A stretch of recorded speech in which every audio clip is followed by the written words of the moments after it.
دعاؤں سے وہ کام بنتے ہیں جو نہ پیسے سے بنتے ہیں نہ مجاہدے سے بنتے ہیں۔ مجھے پتہ نہیں کہ اللہ نے یہ سارا نظام میرے ساتھ کیوں چلایا، کیسے چلایا۔ تم واپس آئے تو دونوں مائیاں عرب والی کی تھی، سوئی پڑی تھی۔ میں نے کہا اماں جی اٹھو، تھوڑا گھر ویکھ آیا، تم لے جانا۔ تو ان میں سے ایک دم ہوئی، اے بیٹا تینوں رب اپنے سونے دیا زیارتاں کرائی رکھے۔ میں نے بیگم سے کہا بیگم یہ دعا قبول ہو گئی۔ 90 سے لے کر آج تک بلا ناغہ میرے رب نے مجھے اپنے گھر بلایا۔ لہٰذا میں اس کے سامنے ایسے منہ کر کے کھڑا ہو گیا۔ وہ ایسے دعا مانگ رہا تھا، مانگتے اس نے جب اوپر نظر اٹھائی تو مجھے دیکھا تو اس نے ایسی بھی نہیں کیا، اتھے ہی ہاتھ چھڑے دوڑ کے میرے پاس آیا، کہنے لگا مولانا تمہیں پتہ نہ کی دعا کر رہے اس؟ میں کہا میں کوئی نجومیہ جو انہوں پتہ لگے ہوئے۔ کہنے لگا میں یہ دعا کر رہا، یا اللہ مولی طارق جمیل کو اماں کی دعا لگی ہوئی ہے، وہ ضرور آیا ہوگا حج پر، وہ جہاں بھی ہے مجھے ملا دیا۔ کہ یہ میرے الفاظ ختم ہوئے تو تو سامنے کھڑا تھا۔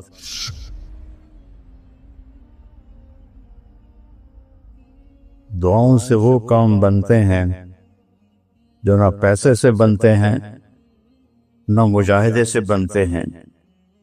مجھے پتہ نہیں کہ اللہ نے یہ سارا نظام میرے ساتھ کیوں چلایا، کیسے چلایا۔ یہ ایک واقعہ کی طرف میرا ذہن جاتا تھا۔ سردی شدید تھی اور آئلینڈ سنسان ہوتا تھا۔ باہر بازار میں 2 ہوٹل تھے، ایک چائے کی دکان تھی۔ میں برآمدے میں کھڑا تھا تو میرے استاد صاحب رحمۃ اللہ علیہ مولانا عبدالرحمان انہوں نے کروٹ بدلی کیا۔ تو ان کے قریب دوسرے استاد لیٹے ہوئے تھے، مولوی احمد بٹلہ صاحب۔ کہنے کہ مولانا کیا ہوا؟ کہنے کہ سر میں بہت درد ہے۔ بھائی یہ سننا تھا کہ میں اوپر گیلری میں میرا بستر تھا اور وہ اتنی سختی تھی گورنمنٹ میں کہ یہ جو گھڑی باندھنا بھی وہ کیا تھا، خلاف قانون تھا، اور تھرمس رکھنا بھی خلاف قانون تھا۔ مجاہدہ ٹھڈی چاہ پیو۔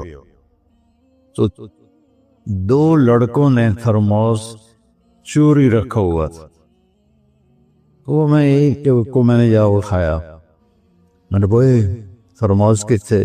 کہتا وہ پڑا ہوا ہے، وہ پڑا۔ تو میں نے اسے اٹھایا، بغل میں ڈالا اور میں نے بازار کی دوڑ لگا دی۔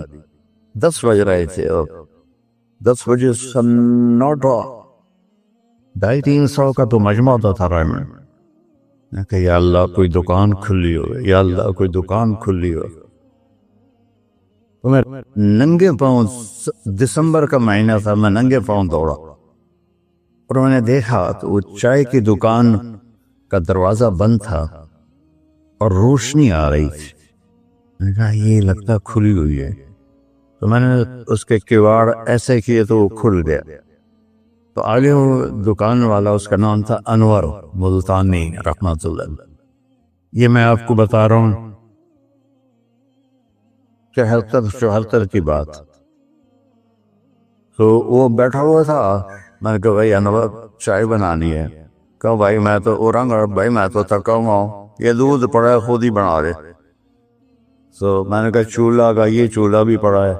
تو میں نے وہ ہوتے تھے ہوا بھرنے والے چولہے، اس سے میں نے دودھ گرم کیا، پتی ڈالی، چائے بنا۔ چائے کی دکان پہ سر درد کی گولی کا کیا کام ہے؟ میں نے کہا بھائی انور کوئی سر درد کی گولی ہے؟ ارے بھائی وہاں دیکھ لے شاید پڑی ہو کوئی، وہ کھڑکی سی تھی۔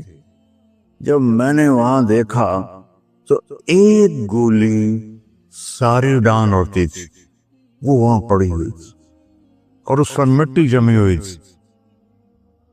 جب اللہ کچھ دینا چاہتا ہے، میں نے وہ گولی اٹھائی اور پھر دوڑ لگائی ننگے پاؤں اور مولانا رحمہ اللہ فوت ہو گئے، سر پر رضائی لے کے لیٹے ہوئے تھے، تو میں نے اسے پاؤں دبائے تو انہوں نے رضائی کو کہا، ہاں کیا بات ہے؟ میں نے کہا جی یہ چائے ہے اور یہ سر درد کی گولی ہے، آپ کو درد ہو رہا ہے، نوش فرمائیں۔ تو ان کے ہونٹ ہلے، میں نے نہیں سنا، دعا دی انہوں نے مجھے۔ کیا دعا دی؟ وہ خود فرماتے تھے کہ طارق جمیل کی قبولیت میری دعا سے ہے، اور ایک میرے ساتھی تھے مولوی خورشید کی قبولیت میرے ڈنڈوں کی وجہ سے، اس کی پٹائی بہت کی تھی انہوں نے، تو میرے بارے میں فرماتے تھے کہ یہ میری دعا کا اللہ نے اس کو سلا دیا ہے۔ تو انہوں نے بے ساختہ مجھے دعا دی، وہ میں نے سنی نہیں، چائے پلائی، گولی کھلائی، تو اللہ نے کیا سے کیا کرتے۔ میں اپنی بیگم پھوپھی رحمت اللہ علیہ، والدہ رحمت اللہ علیہ کے ساتھ حج پہ گیا، ان کو لے کر میں باہر نکلا تو دو بوڑھی عورتیں بیٹھی تھیں۔ میں کہا اماں جی کیوں بیٹھی ہو؟ کہ پوتا راہ بھول گئی ہیں۔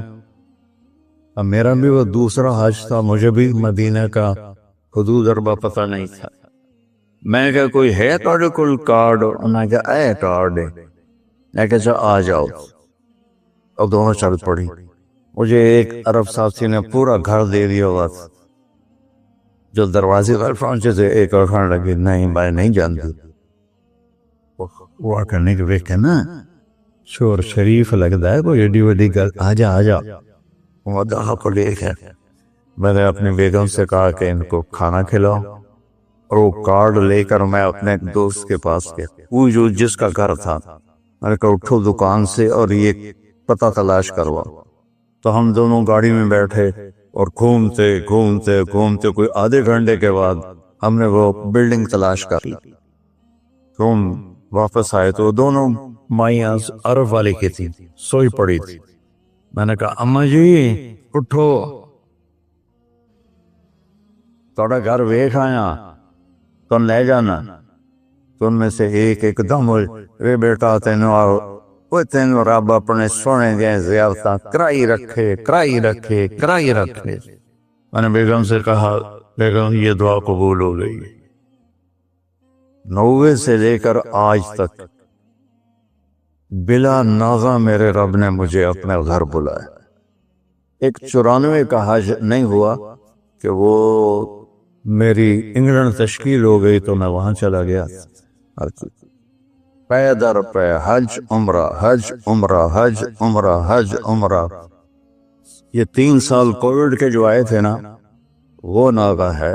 تو میں ہمیشہ کہتا تھا کہ اماں دی دعا۔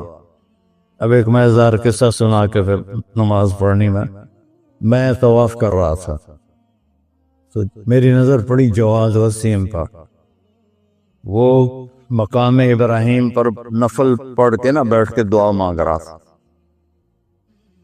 تو میں وہاں کھڑا ہو گیا، میرے ساتھی نے کہا طواف پورا کرنا بھی ہے۔ میں کہا پتہ نہیں اٹھ کے کتنے چلا جاوے، لہذا میں اس کے سامنے ایسے منہ کر کے کھڑا ہو گیا۔ وہ ایسے دعا مانگ رہا تھا، مانگتے مانگتے مانگتے اس نے جب اوپر نظر اٹھائی تو مجھے دیکھا، تو اس نے ایسے بھی نہیں کیا، اتھے ہی ہاتھ چھڑے دوڑ کے میرے پاس آیا، کہنے لگا مولانا تمہیں پتہ نہ کی دعا کر رہے اس؟ میں کہا میں کوئی نجومی ہے جو انہوں پتہ لگے ہوئے؟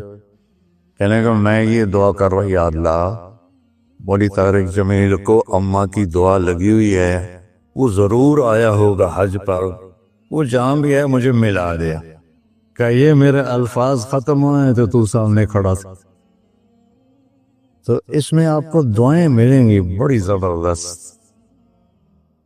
اللہ اپنے فرائض پورے کرو، نماز میں ناغہ نہ ہو، کسی کے لیے دل میں نفرت نہ رکھو، آپس میں اگر صحیح چلنا ہے تو ایک دوسرے کی غیبت نہ کرو، برائی نہ کرو، تو پھر انشاءاللہ نسلوں تک اللہ ہمارا یہ کام چلے گا۔ میں روزانہ مانگتا ہوں کہ اللہ اس کو صدیوں پر لے جا، یہ نہیں کہ میں چلا جاؤں تو کام ختم ہو جائے، یا اللہ اس کو صدیوں پر لے جا، تیرے لیے کیا مشکل۔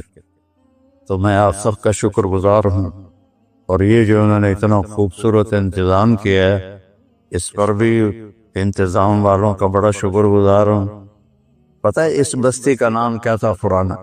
ڈل لالا۔ ڈل کہتے ہیں اس کنویں کو جس میں پانی نہ ہو، اس کو ڈل کہتے ہیں۔ تو یہاں پہلے آبادی نہیں تھی۔ 1945 میں ہمارا گاؤں ہے وہ ادھر حسین پراڑی والا، وہ 300-400 سال پرانا گاؤں ہے۔ تو جیسے برادریوں میں ہو جاتی ہے خبر، تو وہ کچھ ہوا ہوگا ہماری تو پیدائش سے پہلے۔ تو میرے تایا رحمت اللہ علیہ میاں حق نواز، انہوں نے آ کر یہاں گھر بنایا۔ اس وقت اس سے 50,000 روپیہ خرچ کیا تھا۔ تو 1948 میں پھر ان کے چھوٹے بھائی تھے میرے والد، انہوں نے آ کے گھر بنا لیا۔ تو اس گاؤں کی ابتدا ہوئی اور بسم اللہ ہوئی۔ تو اللہ تعالیٰ اس سے آباد رکھے، اس چھوٹے سے گاؤں سے اس میں یہ رونقیں لگی رہیں۔ آپ کے تعاون کا، ان مستورات کا، ان بچیوں کا، آپ کا سب کا انتہائی شکر گزار ہوں۔ آپ اپنے اس کو جاری رکھیں۔ میں اجازت چاہتا ہوں کیونکہ مجھے فیصل آباد نکلنا ہے۔ اللہ بہت برکت دے، آپ سب کو قبول فرمائے۔ السلام علیکم۔